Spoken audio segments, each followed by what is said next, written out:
Et puis une exposition consacrée à Guillaume Lethière présentée au Mémorial Act, peintre né en Guadeloupe, longtemps oublié, son œuvre questionne aujourd'hui notre mémoire et notre histoire. On en parle ce soir dans le débat du samedi avec nos deux invités, le co-commissaire de l'exposition Frédéric Régent et l'artiste visuel Richard Victor Saint-Silly Caillol. Né en Guadeloupe, oublié pendant 2 siècles, Guillaume Lethière fut pourtant l'un des grands peintres de son temps. Fils d'une femme noire affranchie formée à Paris, il s'impose dans la peinture d'histoire au cœur de l'Europe esclavagiste. Aujourd'hui, son œuvre revient en Guadeloupe au Mémorial Act en partenariat avec le musée du Louvre. Redécouverte artistique, réparation mémorielle. On en parle ce soir dans le débat du samedi. En plateau avec moi ce soir, Richard Victor Saint-Silly Caillol, bonsoir. Bonsoir. Artiste visuel. Et face à vous, Frédéric Régent, bonsoir. Bonsoir. Le co-commissaire de l'exposition. Je me tourne vers vous, Frédéric Régent, puisqu'on parle de cette exposition. En quoi est-elle un événement important aujourd'hui ici en Guadeloupe ? Bien, c'est un événement important. Déjà, c'est la 3e étape d'une exposition qui a été au Clark Art Institute. Donc, c'est la plus grande école d'histoire de l'art aux États-Unis, qui a été au musée du Louvre, qui est considéré comme le plus grand musée français et certainement le plus grand musée du monde.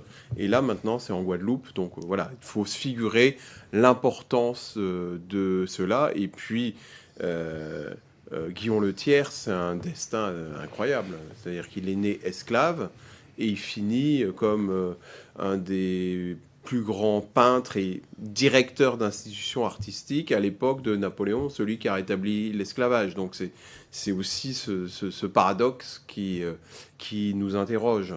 Alors, un mot, Richard Victor Saint-Silly Caillol, justement sur cette exposition. Quand vous avez su qu'on aurait cette exposition qui vient en Guadeloupe, vous vous êtes dit quoi ?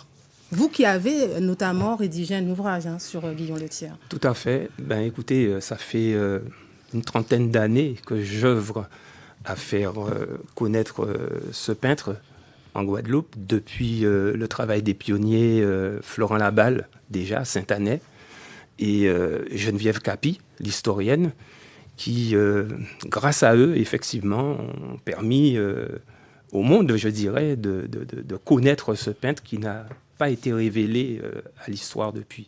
Alors comment justement expliquer, messieurs, que son nom est resté aussi absent de notre récit historique, même collectif ?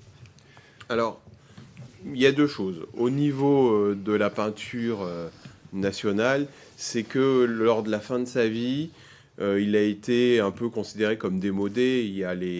Donc c'est de la peinture très classique et il y a des artistes comme Delacroix, Géricault, enfin voilà, qui sont là et qui apportent de la nouveauté.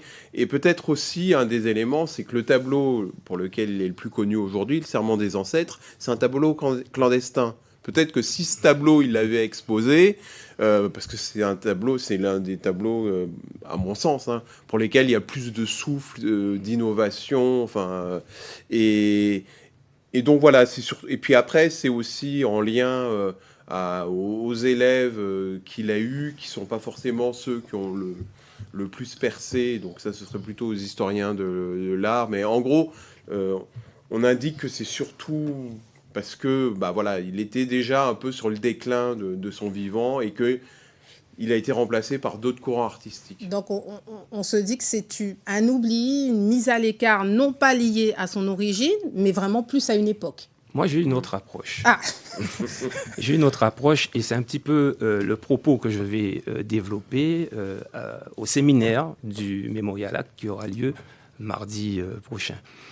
Mon approche, c'est de dire que Lethière n'était ni plus antiquisant, ni moins que Anne-Louis Girozon, ni moins ni plus que David, que Ingres, et d'autres peintres néoclassiques. Le fait est que tous ces artistes étaient démodés par l'arrivée, effectivement, des romantiques, comme le dit très bien Frédéric. Le romantisme arrive avec Delacroix, Géricault, un souffle nouveau. C'est aussi valable dans la littérature que dans la peinture, dans tous les arts, dans la pensée en général. On est bien dans le siècle des Lumières. Il se trouve que Louis Le Thiers, c'est le seul, effectivement, à avoir disparu des récits, à avoir disparu de l'historiographie. Donc, pour moi, à mon sens, il faut questionner ailleurs. Alors, pas seulement parce qu'il était dépassé. Alors, est-ce parce que c'est tous lié les à autres son l'étaient. origine, du coup? Alors, moi, je ne dirais pas que ce n'est que cela, mais il y a une chose qui est vraie, c'est que lorsque je lis les auteurs qui parlent de lui, il y a un dénigrement. Je prends l'exemple, par exemple, de François Fossier, qui est paléographe, qui est historien, qui est archiviste. Quand il parle de Le Thiers, c'est un spécialiste qui a vécu, par exemple, à Médicis. Donc, il connaît parfaitement l'histoire des artistes. C'est à lui qui a été confié, par exemple, d'écrire le parcours de l'ensemble des directeurs de l'Académie royale. Il se trouve que c'est le seul artiste sur lequel il parle avec dénigrement, parce qu'il ne parle pas de son travail, il parle de sa vie. Quand il commence à parler de Le Thiers, il parle du fait qu'il était quelqu'un à la limite de volage, qu'il avait une femme avec des enfants dont on ne sait pas les origines. Enfin, on sent qu'il y a dans cet ouvrage, qui est un pamphlet selon moi, j'en parle et je le décris, j'ai lu tout le livre et j'ai bien vu, et j'ai lu aussi ce qu'il a écrit sur les autres peintres. Et pour moi, quand on a d'autres artistes comme David, qui est le plus grand peintre de l'histoire néoclassique, connu, mais il n'était pas moins, antique, moins dépassé que Le Thiers. Mais il apparaît dans tous les ouvrages d'histoire de l'art. Frédéric Réjean. Oui, alors, je ne suis pas historien de l'art, donc je vais... C'est peut-être...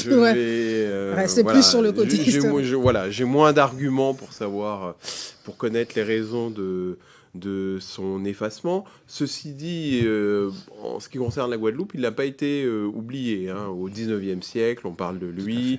Et d'ailleurs, on lui reproche de ne pas avoir assez montré qu'il est guadeloupéen, mais finalement, c'est lié au fait que le tableau dans lequel il affirme qu'il est guadeloupéen, le serment des ancêtres, c'est-à-dire sur le tableau même, il signe Guillaume Le Thiers, né en Guadeloupe. Voilà, n'était pas connu n'était pas connu des gens de l'époque. Est-ce que justement, lui qui a peint dans un monde profondément marqué par l'esclavage, né d'une femme noire affranchie, est-ce qu'il n'y avait pas de la contradiction? Est-ce qu'il prenait conscience de ça, selon vous? Moi, je ne pense pas qu'on puisse parler de contradiction. À partir du moment où on est un métis, il faut dire le terme, c'est comme ça qu'il était considéré, et qu'on vit en plus dans l'Hexagone, et que dans le pays d'où l'on vient, l'esclavage est en usage et en pratique. Je veux dire, on est quand même dans un siècle où le fouet siffle dans les champs de canne. On connaît l'histoire de l'esclavage. On sait que ce qui se passait, il y a eu l'abolition de l'esclavage, puis après il y a eu le rétablissement. Donc il a vécu pendant ces périodes. Il a connu la période de liberté, il a connu la période. Et moi, je dis que, vu que dans des documents d'histoire, on a pu trouver, malgré le caractère lacunaire des ressources, hein, il faut vraiment chercher, et on trouve des traces où, effectivement, on peut dire qu'il a côtoyé un certain nombre d'Antillais, on va dire ça comme ça, en tout cas de ressortissants de la Guadeloupe et des îles ailleurs. Et s'il peint le serment, c'est justement parce qu'il s'intéresse à ce qui se passe dans la Caraïbe. Comment il a eu connaissance de ce qui s'est passé en Haïti et qu'on voudrait qu'il ne sache pas ce qui se passe en Guadeloupe.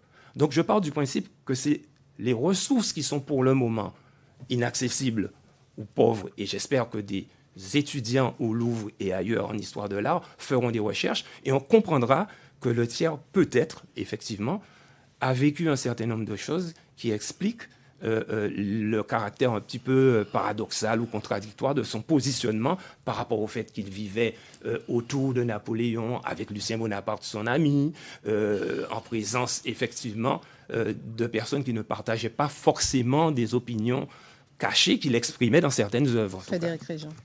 Oui, ce qu'il faut savoir, c'est que Guillaume Le Thiers traverse 5 régimes politiques différents. La monarchie, la République, le consulat, la Restauration, puis la monarchie de Juillet. Et finalement, dans ces 5 régimes, il trouve sa place. C'est un artiste, donc il il évite de trop se positionner finalement, et d'ailleurs on le voit, à un moment il fait une peinture qui célèbre la période de la convention montagnarde dans laquelle Robespierre domine, puis après il fait un tableau montrant la mort de Robespierre comme une mort juste, puis ensuite il représente Napoléon, puis il représente ceux qui ont vaincu Napoléon à Haïti.